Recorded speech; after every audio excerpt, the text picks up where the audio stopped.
C'est ici que sera construit bientôt le deuxième giratoire du chantier du TCSP de Saint-Benoît qui concerne une partie de la RN3.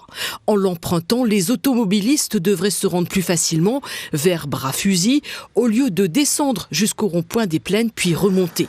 L'aménagement du futur transport en site propre, commencé l'année dernière, devrait s'achever en fin d'année. Il répond aux besoins du territoire car entre 15 et 20 000 véhicules empruntent chaque jour cet itinéraire.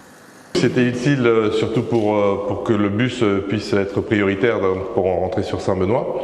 Donc les transports en commun, c'est valable sur toute l'île, dans tous les secteurs de l'île, on favorise l'accès du transport en commun et notamment dans les centralités, donc le centre-ville.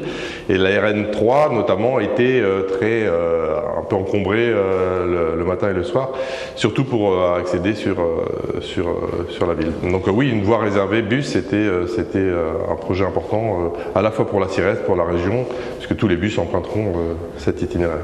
Les échanges vers les quartiers vont être facilités avec ce trafic qui augmente, un trafic qui est actuellement dévié par la zone industrielle du pôle Bois 3 pour aller sur Saint-Denis et Sainte-Rose, mais qui est nécessaire. Sur le dernier tronçon, là, en arrivant sur le rond-point des Plaines, c'est assez étroit, donc on doit tout aménager. On ne peut pas faire de circulation on fait une circulation sur une voie. On ne peut pas laisser la double circulation.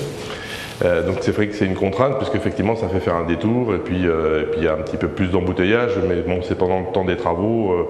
D'ici quelques mois, ça sera terminé. Ces travaux du TCSP représentent un gros investissement, plus de 7 millions d'euros, financés pour partie par l'Europe, la région, mais aussi l'État.